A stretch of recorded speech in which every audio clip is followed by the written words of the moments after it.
Hi everybody and welcome to English Digest. I'm Pat. And I'm Kat.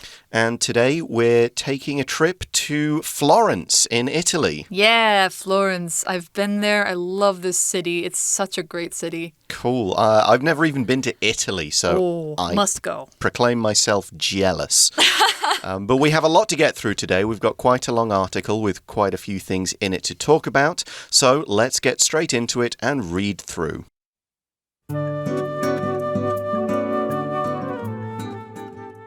There are many incredible places to go sightseeing in Florence, Italy.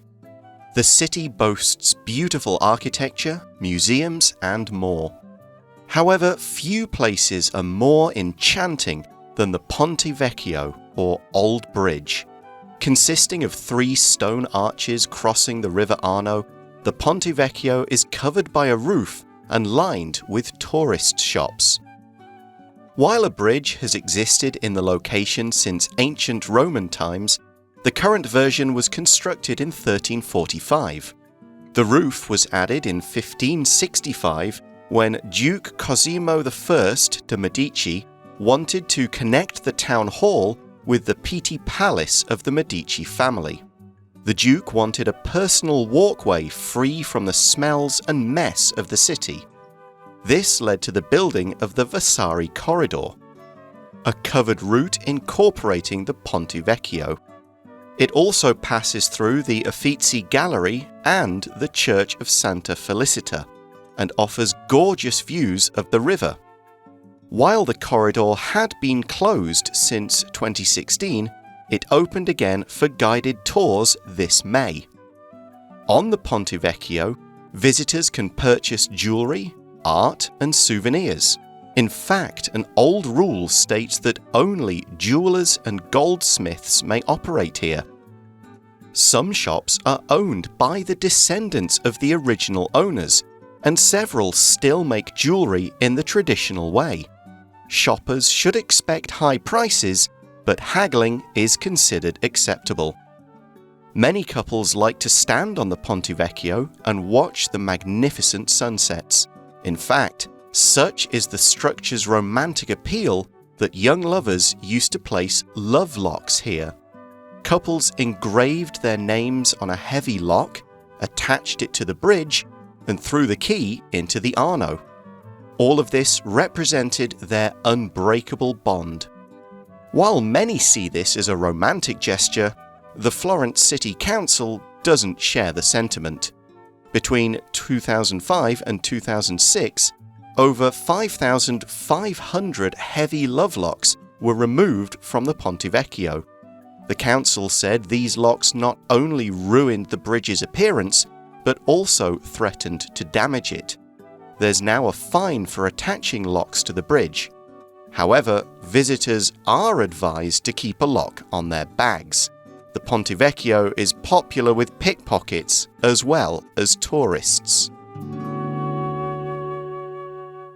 All right, so we're talking about the Ponte Vecchio, a bridge over space and time. Of course, it's a bridge over space because all bridges cover space, but also it's a bridge over time because this bridge is really old. It's ancient. Yeah, and it's full of history of the city. A lot of the history and the way it was built connects to the city. Yeah, and even the things that you can find on it today.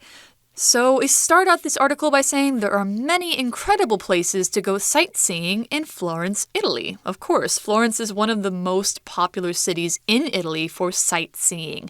And this word means just what it sounds like, seeing the sights. The sights being tourist sites, like maybe you want to go see some museums, maybe you want to see some beautiful places in town, like if there are gardens or something like that, or historical places like this bridge. When you go sightseeing, that means that as kind of a tourist, you are going to places to take in the sights and see some interesting things. And we've got a few examples of these in the next sentence, which says the city boasts beautiful architecture, museums, and more. Now, to boast could mean to kind of show off about what you've got. Oh, I'm great. I've got a big car. I passed my English exam with 100%. So that kind of boast boasting is not so good. But here we've got boast to mean kind of it's a good feature that this thing has. It's the sort of thing you would want to show off in a good way. Yeah, exactly. So it's got beautiful architecture. It has museums. We mentioned a few of these later, but we need to get to the topic of this article. However, few places are more enchanting than the Ponte Vecchio, or Old Bridge. So Ponte means bridge, Vecchio means old. That's Old Bridge. And it says few places are more enchanting than this. So when we say few or little something and more with it, it means that there are not many things that are better, or there are not many things that are more whatever adjective that you happen to be using. So since we're using enchanting here, it means that the Ponte Vecchio is one of the most enchanting things about Florence. Exactly. This grammar structure is just a different way of making a comparative sentence or a superlative sentence. We're saying, if you think of all these places, this is one of the most enchanting. This is one of the best. There aren't many places as, pretty and as wonderful and as interesting to visit as this place. So we could also say few places are more enchanting than the Ponte Vecchio. But just changing it around, the Ponte Vecchio is one of the most enchanting places in the city. Yeah, just exactly. different ways to say the same thing and make your writing seem a little bit more interesting. Exactly. Yeah, one of those inversions. And so what does this bridge look like? It says, consisting of 3 stone arches crossing the river Arno, the Ponte Vecchio is covered by a roof and lined with tourist shops. So we say that it consists of 3 stone arches. When you say something consists of something else, it means that these second things, these 3 stone arches, are what make up this bridge. So you could say, it's made basically of these 3 stone arches and, whatever else structurally that is there on the bridge to make it stand up. And again, we've used, what is it? It's an adverbial phrase here, isn't it? Consisting of 3 stone arches crossing the river Arno. So that phrase modifies the noun, the Ponte Vecchio. So we could again say the Ponte Vecchio consists of 3 stone arches crossing the river Arno, but we've done it in a sort of different way. Just again, it makes your writing a little more interesting. It draws attention to the 3 arches, that kind of thing. Exactly. And so it says the Ponte Vecchio is covered by a roof. Quick note on pronunciation. British people tend to say roof. Yeah, I mean, we could say roof or roof. Yeah, both are absolutely fine. Yeah. So while a bridge has existed in the location since ancient Roman times, the current version was constructed in 1345. So, I mean, already we're looking at a bridge that's nearly 700 years old, but it's not the first bridge there. That's why we say the current version. So when we talk about a version, we mean it's one of many of the same kind of thing. So we could talk about a movie. We could talk about the Batman movie. There was a new version of the Batman movie this year, but there was also the Christian Bale versions. There was the other versions back George with Clooney. Michael Keaton. Val Kilmer. Yep, and the comic book story, that's a different version of the Batman. There's an Can't forget, what is his name? Adam West. Adam West. Yep, there is also his version. There's the TV show with him in, which was another version. There was the animated series. That's another version. Many. Right, so these are all the different versions of the Batman story, and we're now saying there are different versions of this bridge. Some of them were washed out through flooding, some of them were just rebuilt or taken down. So we use it to imply that there are more of these, but this is the current one. It's the one that's there right now. Okay, wow. So it stood for almost 700 years without being washed out or, destroyed. Yeah, that's pretty impressive. Yeah, there's actually a fact I didn't get to put in the article, but when the Nazis occupied Florence in the Second World War, Hitler told them to destroy all the bridges over the river as you leave to stop the Allies being able to follow us. No. But the German commander said, I'm not going to destroy the Ponte Vecchio. It's too beautiful. I'm leaving it there. Oh, and well, just good. went away. I didn't actually know that the Nazis occupied Florence because I thought that Italy was with them. Yeah, but they had German armies and Italian allies over there. But yeah, the German commander left it standing because it was so nice. Well, that's good then. I mean, I'm glad that they left this part of history there.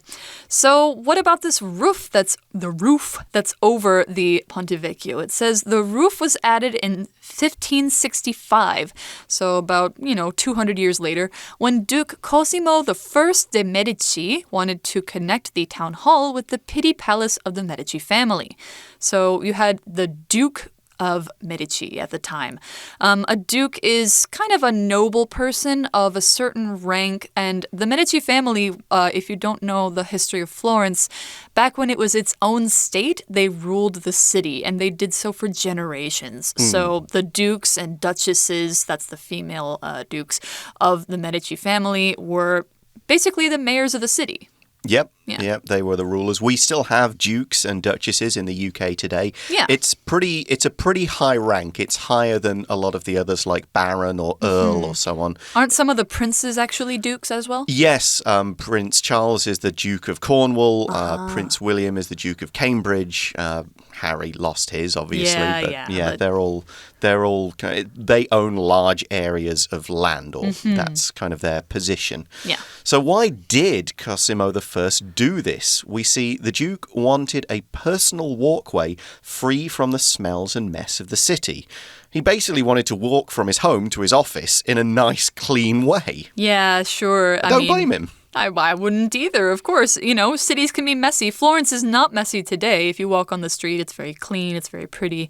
But back then, I guess probably they didn't have modern toilets. They didn't have all these sorts of ways to keep yourself clean. It was a very different time, and so it was probably a lot smellier. But anyway, this led to the building of the Vasari Corridor, a covered route incorporating the Ponte Vecchio, or a covered route. Yep, both pronunciations are okay. So a corridor here is talking about kind of a long hallway. I guess you could say that this walkway is a hallway because it is covered and it has walls on each side. It might have some windows and things like that, or a railing. When I think of another corridor, I think maybe of the walkway that goes between Taipei 101 and ATT and the Breeze Center. Like, it's kind of a corridor in its own right. It has a roof. It has guardrails. If it's somewhat enclosed and it goes from one place to another, it's probably could be called a corridor. Yeah, I mean, if you think a lot of you guys will be in classrooms and you'll be up on a building and there'll be 6 or 7 classrooms along a corridor. Exactly. And you'll walk along the corridor to get to different bathrooms or classrooms or the stairs or wherever. Yeah, you could also call it a hallway. Right. So this is a covered route or route, and it incorporates the Ponte Vecchio, which means the Ponte Vecchio is part of this route. A route is just anything that goes from point A to point B. There could be several routes. The MRT lines of Taipei and Kaohsiung are different routes in their own way. You could get on them and go from one place to another, but there'll also be bus routes across the city as well. There's a whole bunch of stuff on this route. It goes through many interesting and beautiful places, not just the Ponte Vecchio. That is the part of the route that crosses the river, but there's a lot more as well, including some places we mention in our next sentence. Yeah, exactly. So we say it also passes through the Uffizi Gallery and the Church of Santa Felicita and offers gorgeous views of the river. Now, unfortunately, when I was in Florence, the corridor was closed. I couldn't go on it. My mom and I did go to Ponte Vecchio. We did go to the Uffizi Gallery, but we did not use the corridor to do so. Shame. Yeah, unfortunately. Next time. But it offers gorgeous views of the river, and this is true of the bridge, even at the street level, too. So gorgeous just means extremely beautiful. It makes you go like, wow, this is really something. We'll also mention, actually, Vasari, it's got that name. That was just the name of the architect. Oh. That's why it's called the Vasari Corridor. He was Did not know that. one of the builders, one of the people who put it together. Okay. So, as Kat mentioned, the corridor isn't always open. The final sentence of this paragraph says, while the corridor had been closed since 2016, it opened again for guided tours this May. So, COVID obviously played a part maybe in keeping it closed a bit longer. It probably needed some restoration or something. Yeah, they need to make sure it's not going to fall down. They need to make sure it's still looks beautiful, that kind of stuff. So it should be open now, but only for guided tours. Yeah, you can't just go on it. Yeah, you can't just walk around. You'll have to book a tour, maybe pay. I don't know if they're free or you pay, but you'll get a guide telling you about all the interesting history and all the fabulous parts and all the different places on this route, the corridor, the church, and so on. It actually goes through the church. Wow, that's really cool. So the dukes could go and pray on their way kind of back and forth. That's cool. All right, so I guess now is a good time for us to take a break. We're going to get into the second half of our article and what you can see on the Ponte Vecchio.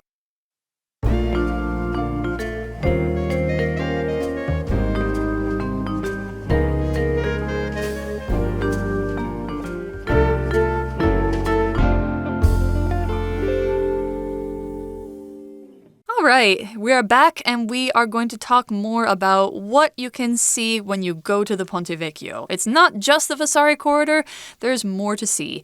On the Ponte Vecchio, visitors can purchase jewelry, art, and souvenirs. So, yeah, definitely, when you go on the bridge, it's not a bridge with just some railings. There are shops on the sides of it. So you can purchase jewelry, you can purchase art, you can get some souvenirs. Now, any place that has a lot of tourists will probably have souvenirs. Souvenirs are just little things that you like to buy to remember that you traveled somewhere.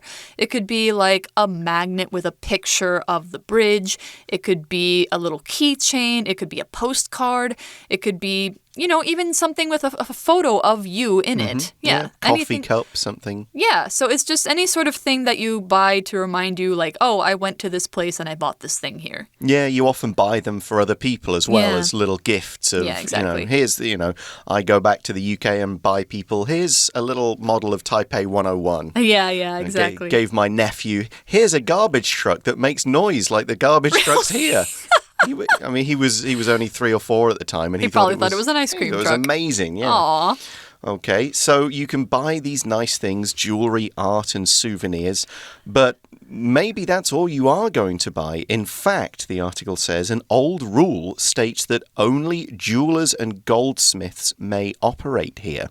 Now, I think that rule has been relaxed a little bit. I guess that you can probably buy a snack or a coffee. If you can buy souvenirs, then obviously the jewelers and goldsmiths are not the only ones who are making those. Exactly. The rule, again, another fact that I had to leave out of this article, it was made by another Duke of Florence who just wanted to get rid of all the butchers and leather workers. I did read about that. They made the bridge really stink. Yes, so he said, get these out of here. We'll just have fancy trades here. So jewelers make jewelry of all sorts, and a goldsmith works with gold. Yeah.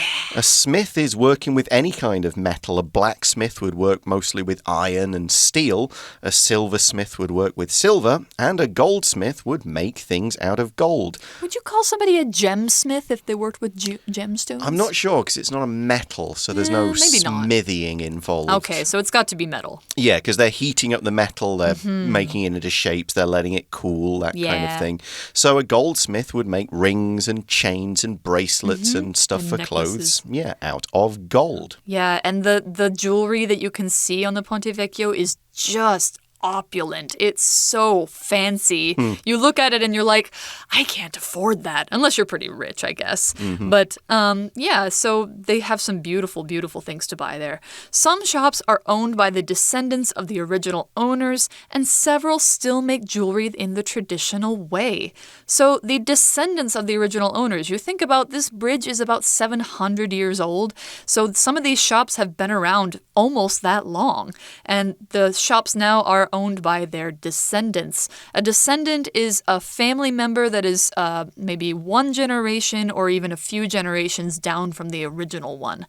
So if the original owners were around in the 1300s, 1400s, their descendants would be many generations later. They have a direct family line. Yeah, it's kind of the opposite of saying ancestors. Yes. Your ancestors are the family a long way before you. Your descendants are the ones a long way after. Yeah, exactly. So that's a pretty cool thing. These shops have been family-owned for hundreds of years. Yeah. And as Kat said, they're fairly fancy items here. So we say in the article, shoppers should expect high prices, but haggling is considered acceptable. Yeah. So haggling is the process of kind of arguing with the store owner. And you do it at wet markets here. Yeah, you bargain with them. You kind of say, oh, that's too expensive. Give me a friend price. Yeah, how about you give me a little discount? Or you offer a price and they say, what? That's way too cheap. This stuff costs a fortune. And they give you a price that was a bit lower than the original. Yeah, and then you keep going and going. Yeah, you go back and forth until you find a price that you're both kind of happy with. Yet you do see it in Taiwan, people saying, oh, those apples, can you give me, 5 for 100 instead of 4 for 100 kind of thing. And sometimes you'll get away with it and sometimes they'll say, no, sorry, it's 4 for 100. That's it. That's the final offer. But you're just bargaining and kind of trying to get the price down a bit. Yeah. Do you haggle often?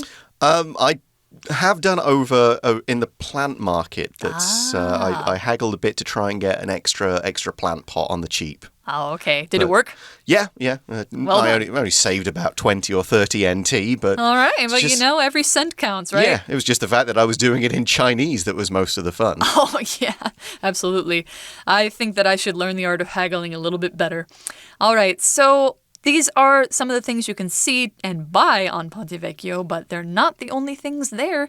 Says many couples like to stand on the Ponte Vecchio and watch the magnificent sunsets. Yeah, if you go between those 3 arches and you look out over the bridge, you can see the sun setting over the Arno. It's just beautiful. And it's a pretty romantic place. Couples like to stand there and do it together, so we've got a romantic atmosphere. And we say, in fact, such is the structure's romantic appeal that young lovers used to place love locks here.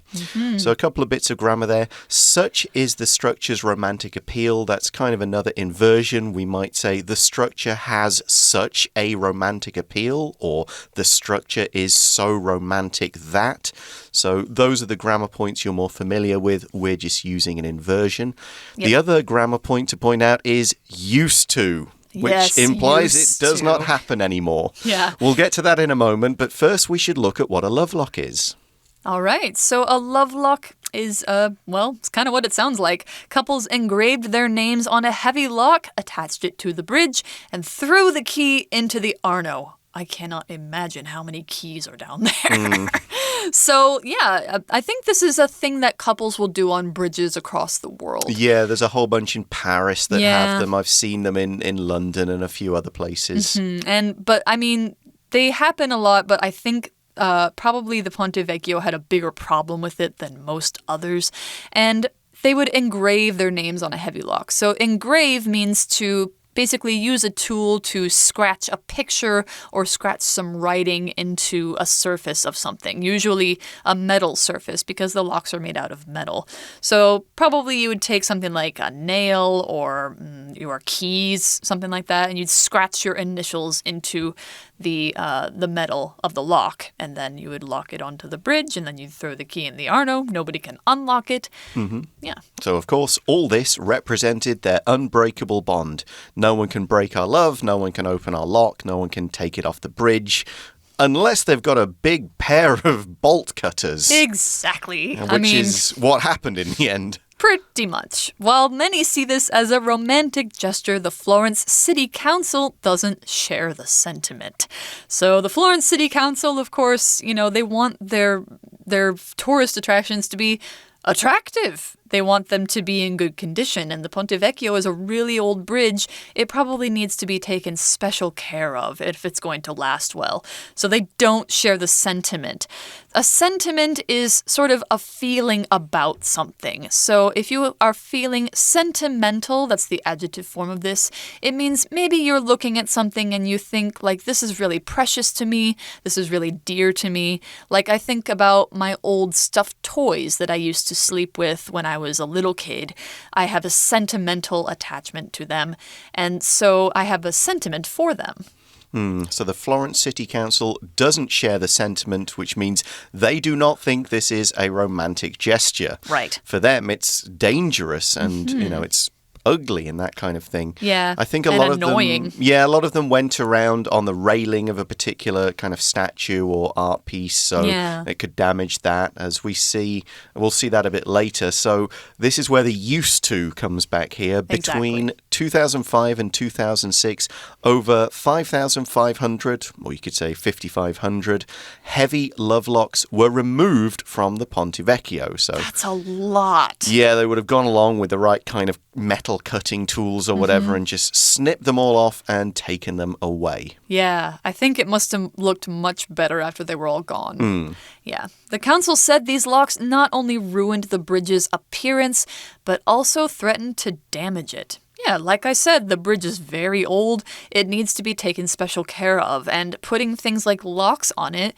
especially if there's thousands of them and they're all weighing the railings down, it's going to cause some damage and make the bridge look ugly because, you want to see the architecture. You don't want to see a bunch of locks hanging off a rail, right? Yeah, with people's names scratched on them and stuff. So they also, not only did they get rid of the old ones, they want to stop people putting new ones on, so we see there's now a fine for attaching locks to the bridge. So you'll probably see one or two there, I'm sure. I don't recall seeing any. I might have seen some, but kind of thought like, oh, this happens everywhere. And then, but it wasn't a huge number. Right, because there's a fine. If people catch you, and I'm sure there are policemen everywhere and a few security cameras, given what this bridge means to people. Yeah. If you get caught, given the very expensive things that are sold there. Yeah, and you'll have to pay a lot of money if you do this. Yeah, exactly. So don't go with your boyfriend or girlfriend and just leave things on. Yeah. There is a much better use for your locks. Yeah, exactly. However, visitors are advised to keep a lock on their bags. The Ponte Vecchio is popular with pickpockets as well as tourists. Yep. Anywhere that you will have lots and lots of people, especially lots of tourists, you will probably have pickpockets. Pickpockets are people who are skilled at basically sticking their hand in your bag or your wallet or your pocket, as it says, and taking whatever they find in there without you noticing. Yeah, it's a particular kind of thief. Yeah. They don't break into houses. They don't go into banks. They just rob passers-by on the street. Yeah, usually very sneakily. Yeah, they'll either do it and you won't notice, or they'll work in teams where someone's standing there looking lost and you go over, hey, can I help you find your way? And while you're talking to that person... Another person will come up and... Yeah, I know an old co-worker of mine, it happened on the Barcelona Underground. Oh, no. There was a deliberate kind of crush at the doors at a station to get in and out, and they used the crush to just dip their hands in a bag. So. Oh, no, that's terrible. Yep. I've never been pickpocketed for real. I did meet somebody who was suspiciously good at it. Right. And when I tried to get my wallet back, they kept just avoiding me. It was a little... creepy, but I mean, they were just trying to make a point. Yeah. Yeah. So do be careful in those tourist areas. Keep a lock on your bag. Keep things carefully deep in pockets, that kind of thing. All right, but that is all the time we have for today. Thanks for listening to this article about the Ponte Vecchio with us. Hope you enjoyed it. For English Digest, I'm Pat. And I'm Kat. And we'll see you again next month. Bye-bye. Ciao.